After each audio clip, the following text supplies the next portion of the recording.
नमस्कार। कॉलेज शिक्षा विभाग के ज्ञान दूत 2 कार्यक्रम में आपका स्वागत है। मैं डॉक्टर मोहनलाल गोस्वामी। हम अध्ययन करेंगे राज्यसभा का। इसके पहले पार्ट में हमने लोकसभा का विस्तार से अध्ययन किया था। इसके दूसरे भाग में राज्यसभा का अध्ययन करेंगे। विद्यार्थियों, जैसा आप जानते हैं, किसी भी सरकार के 3 अंग होते हैं। प्रत्येक देश में एक कानून बनाने वाली संस्था होती है जिसे व्यवस्थापिका लेजिस्लेटिव कहते हैं। अलग अलग देशों में इसके अलग अलग नाम हो सकते हैं। भारत में इसका नाम संसद है, जिसमें उच्च सदन का नाम राज्यसभा और निम्न सदन का नाम लोकसभा है।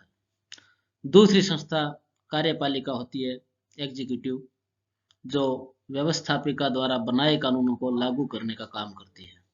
और तीसरी न्यायपालिका, जो न्याय का काम करती है। इन तीनों से, यानी व्यवस्थापिका, कार्यपालिका और न्यायपालिका, लेजिस्लेटिव, एग्जीक्यूटिव और जुडिशरी से मिलकर जो संस्था बनती है उसको हम सरकार कहते हैं। व्यवस्थापिका यानी लेजिस्लेटिव असेंबली के भारत में 2 सदन हैं, राज्यसभा और लोकसभा। ये ब्रिटेन की पार्लियामेंट से प्रभावित है, जिसमें उच्च सदन का नाम हाउस ऑफ लॉर्ड्स और निम्न सदन का हाउस ऑफ कॉमन्स है। राष्ट्रपति इसका अभिन्न अंग होता है, क्योंकि कोई भी विधेयक तब कानून बनता है जब राष्ट्रपति किसके हस्ताक्षर हो जाते हैं। भारत में जो संसद का वर्णन किया गया है वो भाग 5 में अनुच्छेद 79 से 122 तक है। इसकी अगर थोड़ी सी पृष्ठभूमि देखें तो 1919 का जो अधिनियम था मॉन्टेग्यू चेम्सफोर्ड, उसमें भी इसका वर्णन था। उसमें इसका नाम राज्य परिषद था, जिसमें 60 सदस्य, और लोकसभा का नाम केंद्रीय विधानसभा था। 1935 के अधिनियम में भी इसका वर्णन था, जिसमें राज्य परिषद नाम से थे, 260 सदस्य इसमें थे। 1954 में राज्य परिषद व जनता का सदन के नाम पर लोकसभा और राज्यसभा नाम इसको दिया गया। राज्यसभा में वर्तमान में 250 सदस्य अधिकतम हो सकते हैं। वर्तमान में 245 है, यानी 5 सदस्य कम है। इसमें 250 अधिकतम हो सकते हैं और वर्तमान में 245, फिर 5 सदस्य। ये जो पाक अधिकृत कश्मीर है, जिस पर पाकिस्तान ने कब्जा किया हुआ है, उसके सदस्यों की संख्या ये कम रखी है। जब कभी ये भारत के हिस्से में आएगा तब वो 5 सदस्य बढ़ जाएंगे। इसी तरह लोकसभा में भी देख सकते हैं कि अधिकतम सदस्य संख्या और वर्तमान में अंतर है, ये पाक ऑक्युपाइड कश्मीर की वजह से है। राज्यसभा का जो पहला गठन हुआ था 3 अप्रैल 1952 को हुआ था, और इसकी पहली बैठक 13 मई 1952 को हुई थी। ये कई बार जीके में क्वेश्चन पूछा जाता है। अधिकतम सदस्य जैसे बताया 250, इसमें से 238 संघ और राज्यों से हो सकते हैं और 12 सदस्य मनोनीत होते हैं, नॉमिनेटेड होते हैं।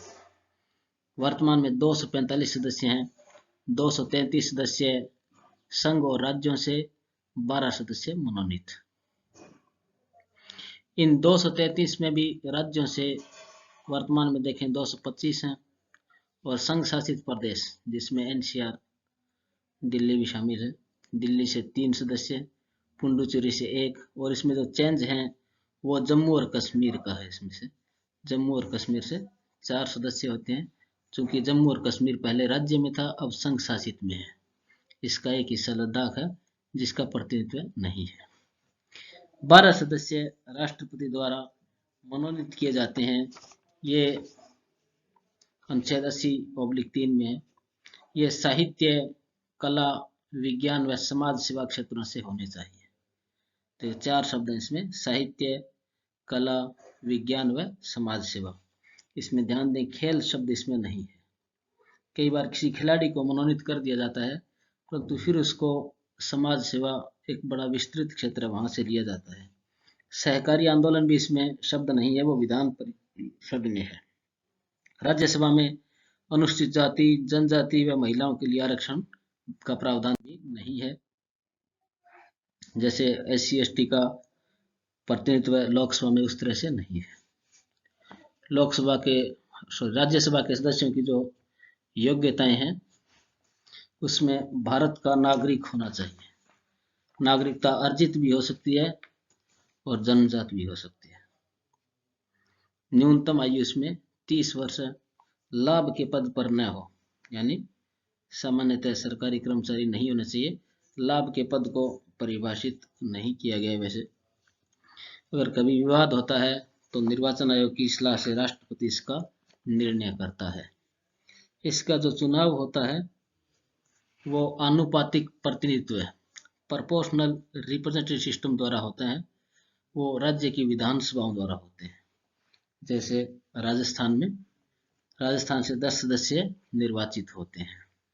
2003 के बाद एक संशोधन किया गया कि कोई भी व्यक्ति किसी अन्य राज्य से भी चुनाव लड़ सकता है। पहले उसी संबंधित राज्य का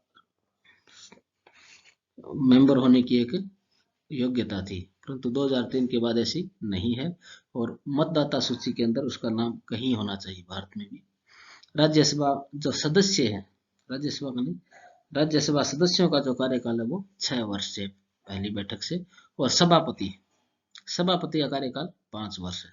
सभापति इसका उपराष्ट्रपति होता है। इनको शपथ सभापति द्वारा दिलाई जाती है, यानी उपराष्ट्रपति द्वारा दिलाई जाती है।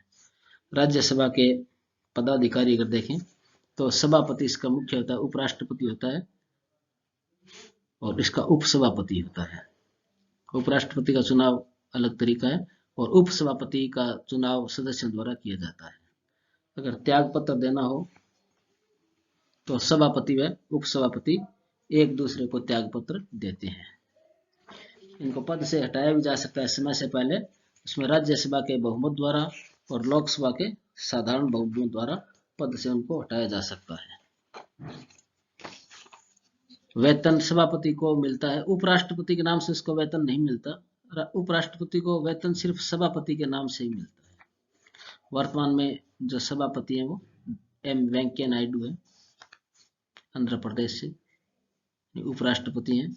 और प्रथम, ये कई बार पूछा जाता है, प्रथम सभापति जो थे डॉक्टर एस राधाकृष्णन, ये प्रथम सभापति थे। वर्तमान में उपसभापति श्री हरिवंश नारायण सिंह हैं, जेडीयू पार्टी से, ये बिहार से। और प्रथम उपसभापति SV कृष्ण मूर्ति राव थे। इनको शपथ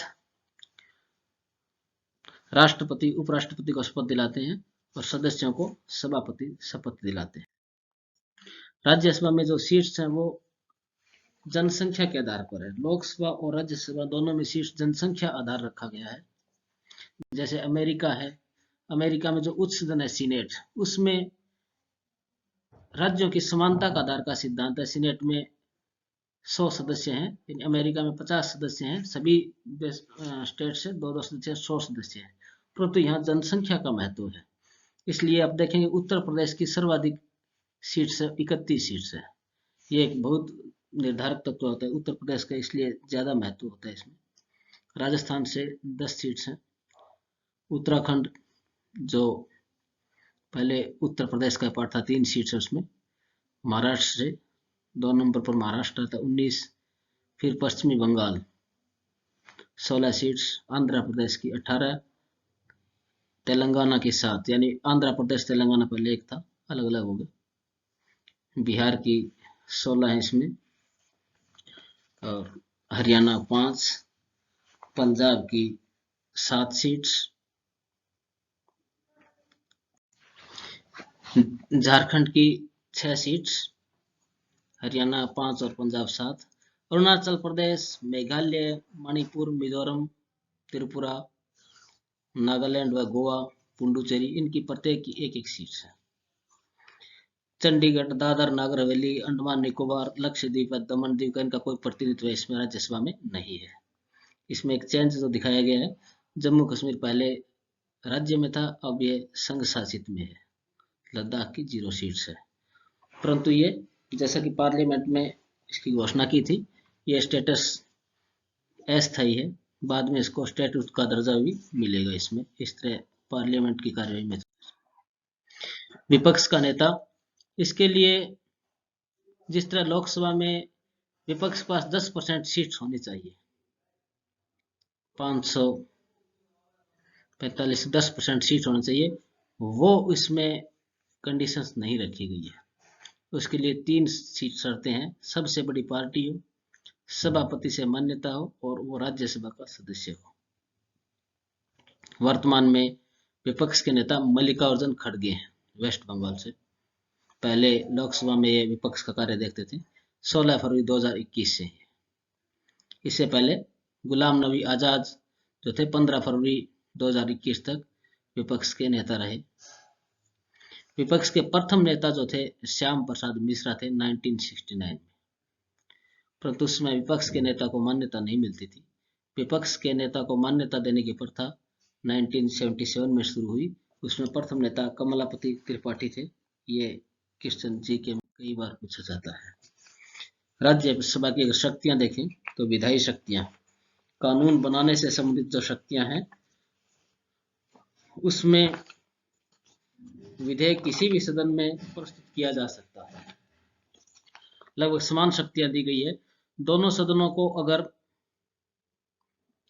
में अगर कभी मतभेद हो जाए या दूसरा सदन अस्वीकार कर दे या 6 माह तक कोई कार्रवाई नहीं करे, तो इसके लिए अनुच्छेद 108 के अनुसार दोनों सदनों की संयुक्त बैठक बुलाई जाती है। इसकी अध्यक्षता स्पीकर करता है। बुलाता राष्ट्रपति है, अध्यक्षता स्पीकर करता है, नहीं लोकसभा का अध्यक्ष करता है। लोकसभा का अध्यक्ष नहीं है तो उपाध्यक्ष करता है। उपाध्यक्ष नहीं है तो राज्यसभा का उपसभापति अध्यक्षता करेगा। यानी सभापति या उपराष्ट्रपति किसी भी परिस्थिति में इस जॉइंट जो मीटिंग है उसकी अध्यक्षता नहीं करता है। इसमें राज्यसभा की स्थिति कमजोर होती है क्योंकि इसके सदस्य संख्या कम होते हैं, अधिवेशन राष्ट्र कम होते हैं। इसमें निर्णय बहुमत से लिया जाता है। यानी व्यवहार में राज्यसभा किसी विधेयक को 6 महीने तक रोक सकती है। आज तक 3 बार संयुक्त बैठक हुई है। 1961 में दहेज प्रथा निषेध उस 1978 पर हुई थी। यानी आज दहेज लेना देना अपराध है, उसमें बहुत बड़ी बात थी दहेज निषेध करना। उस पर बहुत विवाद हो गया था। प्रधानमंत्री नेहरू थे उसमें, 78 में हुआ था, ये पारित हो गया था बाद में। उसके बाद 1978 में बैंकिंग सेवा आयोग विधेयक पर बैठक हुई। इसमें प्रधानमंत्री मोरारजी देसाई थे। और 2002 में आतंकवाद विरोधी कानून जो था पोटा, उस पर संयुक्त बैठक हुई थी। उसमें प्रधानमंत्री अटल बिहारी वाजपेयी थे। यानी प्रथम बैठक में जवाहरलाल नेहरू, सेकंड में मोरारजी देसाई और तीसरे में वाजपेयी। विशेष ध्यान देने की बात है कि अटल बिहारी वाजपेयी इन तीनों सत्रों में उपस्थित रहे थे। संविधान संशोधन संबंधी शक्तियां, यानी संशोधन विधेयक किसी भी सदन में प्रस्तावित किया जा सकता है। उसके लिए विशेष व्यवस्था अनुच्छेद 368 में है। उस पर संयुक्त बैठक का प्रावधान नहीं है। आज तक 3 बार उस पर मतभेद हुए। 1977 में राजाओं की प्रीवी पर्स राजाओं को विशेष धनराशि मिलती थी, उस पर 45वां संविधान संशोधन विधेयक आरक्षण और एंग्लो इंडियन से संबंधित था। और 64वां और 65वां विधेयक पंचायती राज और स्थानीय शासन से संबंधित था। इसमें से कार्यपालिका शक्तियां, यानी इसमें लोकसभा को ज्यादा शक्तियां हैं। प्रधानमंत्री और मंत्री सामूहिक रूप से लोकसभा के प्रति उत्तरदायी हैं। वही अविश्वास प्रस्ताव से हटा सकते हैं। राज्यसभा मंत्रियों से प्रश्न और पूरक प्रश्न पूछ सकते हैं। मंत्री राज्यसभा से भी हो सकते हैं। ये परंपरा ब्रिटेन से ली गई है। हालांकि ब्रिटेन में प्रधानमंत्री हमेशा हाउस ऑफ कॉमन्स से होता है। पहले भारत में परंपरा मानी गई थी, बाद में इसको कई बार नहीं माना गया। जैसे इंदिरा गांधी, नरसिम्हा राव, श्री मनमोहन सिंह, ये राज्यसभा सदस्य थे। एच.डी. देवगौड़ा जब प्रधानमंत्री बने तो वो कर्नाटक विधानसभा के सदस्य थे, एमएलए थे। वित्तीय शक्तियां, इसमें भी राज्यसभा की शक्तियां कम है। वित्त विधेयक पहले लोकसभा में प्रस्तुत किया जा सकता है। इसकी स्वीकृति के बाद राज्यसभा में भेजा जाता है। राज्यसभा अधिकतम 14 दिन तक रोक सकती है। राज्यसभा का सुझाव मानना या न मानना लोकसभा पर निर्भर किया जा सकता है। 1977-78 में बजट में राज्यसभा ने 6 संशोधनों की सिफारिश कर दी थी, परंतु लोकसभा में उसको रद्द कर दिया था। धन विधेयक को भी स्पीकर प्रमाणित करता है। यानी बजट संबंधी समझ सकते हैं। बजट जो होता है वो लोकसभा पारित करती है, क्योंकि ये ऐसा प्रोविजन रखा गया है कि कई बार राज्यसभा में पार्टी का बहुमत नहीं होता तो बजट रुक जाता है, इसलिए उसको इस प्रोविजन को रखा गया है। विशेष शक्तियां 3 है इसकी राज्यसभा की। अनुच्छेद 67, उपराष्ट्रपति को पद से हटाने का जो प्रस्ताव है पहले राज्यसभा में प्रस्तुत किया जा सकता है और लोकसभा इसको अनुमोदन करती है साधारण बहुमत से। अनुच्छेद 249 249, राज्यसभा उपस्थित व मतदान करने के 2/3 बहुमत से कोई राज्य का विषय जो स्टेट लिस्ट में उसको राष्ट्रीय महत्व का घोषित कर सकती है और संसद 1 वर्ष के लिए उस पर कानून बना सकती है। इसी तरह आगे बढ़ाया जा सकता है एक साथ। अनुच्छेद 312, राज्यसभा अगर 2/3 बहुमत से प्रस्ताव पारित करे तो नई अखिल भारतीय सेवाओं को स्थापित करने का केंद्र सरकार को अधिकार मिल जाता है। मैंने केंद्र सरकार शब्द कहा, चूंकि बोलचाल का शब्द केंद्र सरकार हो सकता है, सेंट्रल गवर्नमेंट है, वैसे यूनियन शब्द है सही शब्द है जो संघ सरकार है, India that is Bharat, union of states. कुछ अन्य शक्तियां भी है। राज्यसभा के निर्वाचित सदस्य राष्ट्रपति के चुनाव में, निर्वाचित सदस्य राष्ट्रपति सदस्य चुनाव में नहीं, मनोनीत नहीं, और सभी सदस्य इंक्लूडिंग नॉमिनेटेड महाभियोग में भाग लेते हैं, इम्पीचमेंट में भाग लेते हैं। राज्यसभा व लोकसभा के सभी सदस्य उपराष्ट्रपति के चुनाव में भाग लेते हैं व हटाने में भाग लेते हैं। यहाँ सभी सदस्य यानी मनोनीत शब्द भी शामिल है। अगर 1 महीने से अधिक इमरजेंसी आपातकाल लागू करना है तो लोकसभा के साथ राज्यसभा की स्वीकृति भी आवश्यक है। इसी प्रकार से 356 और 356 यानी राष्ट्रपति शासन लागू करने से संबंधित, और अनुच्छेद 360 वित्तीय आपातकाल लागू करने से संबंधित में भी 2 महीने में राज्यसभा की स्वीकृति आवश्यक है। मौलिक अधिकार निलंबन में भी राज्यसभा की सहमति आवश्यक है। राज्यसभा की अगर हम आलोचना करना चाहें तो राज्यसभा में अमेरिका के जो सीनेट है उसकी तरह समानता के सिद्धांत का पालन नहीं किया गया है।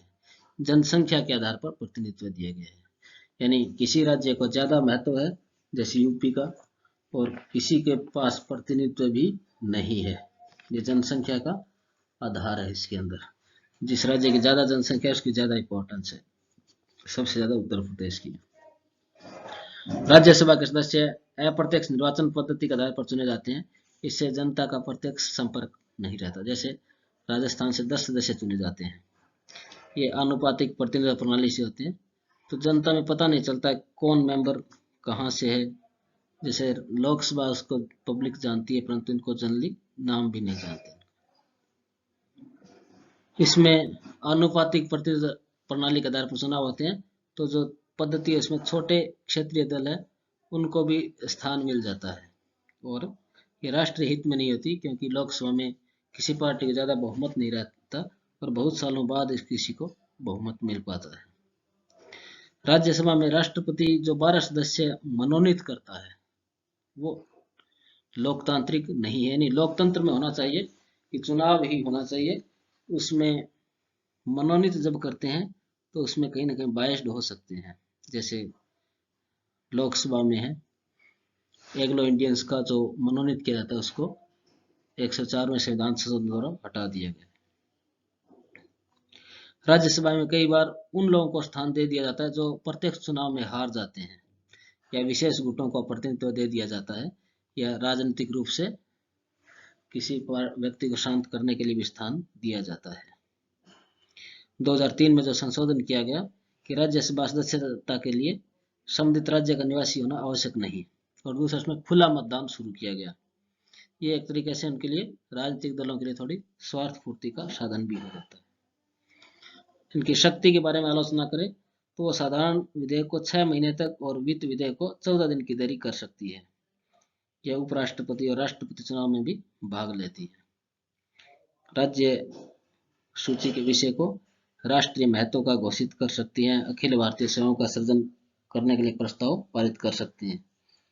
इसमें आलोचकों का मत है कि ये अन्य संस्थाओं द्वारा किए जा सकते हैं। राज्यसभा अनावश्यक देरी करती है और ये अलोकतांत्रिक भी हो सकती है। ये हाउस ऑफ लॉर्ड्स की तरह सिंगल चैम्बर के रूप में अपनाया जा सकता है, परंतु फिर भी राज्यसभा का महत्व होता है। इसमें कानून निर्माण संबंधी देरी नहीं होती। ये ब्रिटेन से ही प्रभावित है। ब्रिटेन में भी 2 चैम्बर्स हैं। जब से 1295 में एडवर्ड फर्स्ट ने मीटिंग बुलाई थी, उसमें 2 चैम्बर शुरू हुए थे उसके, तो तब से परंपरा चल रही है। तो वहां से आइडिया भारत में लिया गया है। हम राजस्थान से वर्तमान में देखें, जो 10 सदस्य निर्वाचित हैं, उनमें आप स्लाइड पर देख सकते हैं। इसमें वर्तमान में 7 सदस्य बीजेपी से हैं और 3 सदस्य कांग्रेस से। मैं इनको रीड कर रहा हूँ। श्री के.जे. अल्फांसे बीजेपी से, श्री नीरज डांगी कांग्रेस से, श्री हर्षवर्धन सिंह डूंगरपुर बीजेपी से, श्री राजेंद्र गहलोत बीजेपी से, श्री ओम प्रकाश माथुर बीजेपी से, डॉक्टर करोड़ीलाल मीणा बीजेपी से, डॉक्टर मनमोहन सिंह तो प्रधानमंत्री रहे कांग्रेस से, श्री के.सी. वेणुगोपाल कांग्रेस से, डॉक्टर श्री राम कुमार वर्मा बीजेपी से, श्री भूपेंद्र यादव बीजेपी से। एम वेंकैया नायडू जो उपराष्ट्रपति थे, वो भी निर्वाचन से पहले राजस्थान से राज्यसभा सदस्य थे। 10 वर्तमान में जो मनोनीत सदस्य हैं, 12 सदस्य मनोनीत हैं। इनके नाम स्लाइड पर आप देख सकते हैं। श्री संभाजी छत्रपति, श्री स्वपन दास गुप्ता, श्रीमती रूपा गांगुली, श्री रंजन गोगोई, डॉक्टर नरेंद्र जाधव, श्री महेश जेठमलानी, श्रीमती एम.सी. मेरी कॉम, डॉक्टर सोनल मानसिंह, श्री राम सकल, श्री राकेश सिन्हा, श्री सुरेश गोपी, डॉक्टर सुब्रमण्यम स्वामी। ये जो है, ये जो 12 सदस्य उनमें से इनको मनोनीत किया गया है। ये अलग अलग कैटेगरी वाइज इनको मनोनीत कर दिया जाता है। सदस्यों का कार्यकाल 6 वर्ष होता है। राज्यसभा को कभी भंग नहीं किया जा सकता। सामान्यतः होता है कि संसद को कौन भंग कर सकता है, संसद को कोई भंग नहीं कर सकता। संसद का जो निम्न सदन है, लोकसभा को प्रधानमंत्री की सिफारिश पर राष्ट्रपति भंग कर सकता है। जैसे राज्यसभा या हाउस ऑफ लॉर्ड्स कभी भंग नहीं होते। इनके साल में 2 सेशन होते हैं, लगातार वैसे सत्र में रहती हैं, इसको भंग नहीं किया जा सकता। ये आप पार्लियामेंट का फोटो देख रहे हैं। ये जो पार्लियामेंट है, इसका डिजाइन जो किया गया था, एडविन लुटियंस द्वारा किया गया था और इसके सहायक जो थे हर्बर्ट बेकर ने इसका तैयार किया हुआ है। ये इसको कई बार लुटियंस दिल्ली इसी कहते हैं कि इसका डिजाइनर जो था एडविन लुटियंस था। इसमें 144 खंबे जो देख रहे हैं, बिल्कुल यू आकार की है। 144 खंबे हैं इसमें। 27 फीट का प्रत्येक खंबा 27 फीट का है। इसमें 12 गेट हैं और 12 फंवारे लगे हुए इसके अंदर। इसका जो शिलान्यास किया गया था 12 फरवरी 1921 को ड्यूक ऑफ कर्नाट द्वारा किया गया था। ये लाल पत्थर से बना हुआ। उद्घाटन 18 जनवरी 1927 को लॉर्ड इरविन द्वारा किया गया था। यानी 1927 से ये लॉर्ड इरविन चल रही है। अब वर्तमान में 2022 लगभग ये 100 साल के आसपास होने लगे हैं।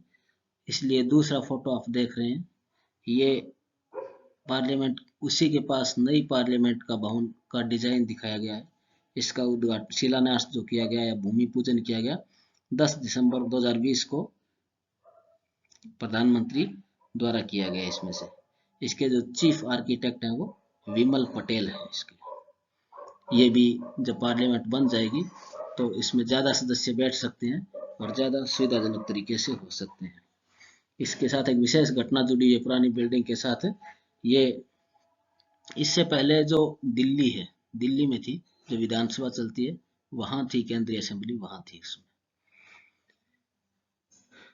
ये जो पार्लियामेंट देख रहे हैं, ये जो बिल्डिंग है, इस पर 23 दिसंबर 2001 को लश्कर तोयबा व जैश ए मोहम्मद के 5 टेररिस्ट जो थे उन्होंने हमला किया था। इसका मास्टरमाइंड अफजल गुरु था, जिसे 9 फरवरी 2013 को तिहाड़ जेल में फांसी दी गई थी। इसी की अफजल की बरसी मनाते हुए एक बार विवाद की स्थिति भी पैदा हुई थी। इसमें आप रेफरेंसेस देख सकते हैं। तो ऑनलाइन वेबसाइट पर राज्यसभा की सीट्स हैं और है जो देख रहे हैं राज्यसभा.nic.in, इस पर ऑथेंटिक जानकारी पूरी तरह से मिल सकती है। डी बसु का जो भारत का संविधान एक परिचय, इसमें लगभग ऑथेंटिक जानकारी मिल सकती है रेफरेंसेस देखने के लिए। हालांकि अब आज के लिए थोड़ी अपडेट नहीं हो पा रही है। सुभाष कश्यप की, हमारी संसद, एम लक्ष्मीकांत की, भारत की राजव्यवस्था, और मेरा जो यूट्यूब चैनल है डॉक्टर मोहनलाल गोस्वामी, उस पर भी आप लगातार ये वीडियो देख सकते हैं। मैं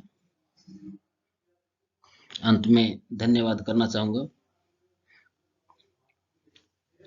हमारे जो कल इसका उद्घाटन हो रहा है 12 जनवरी 2022 को, माननीय मंत्री महोदय डॉक्टर राजेंद्र सिंह यादव, मुख्यमंत्री honourable Shri Ashok Gehlot, secretary higher education Shri Narayan Lal Meena, commissioner college education Shrimati Suchi Tyagi, और doctor Hariram Parihar, associate professor government college Jodhpur, जिन्होंने बिल्कुल शॉर्ट नोटिस दिया।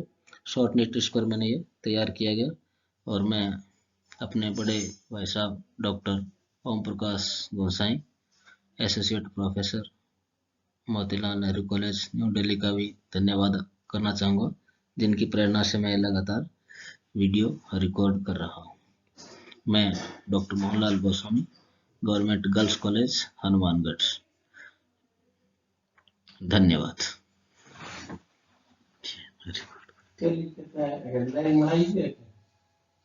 है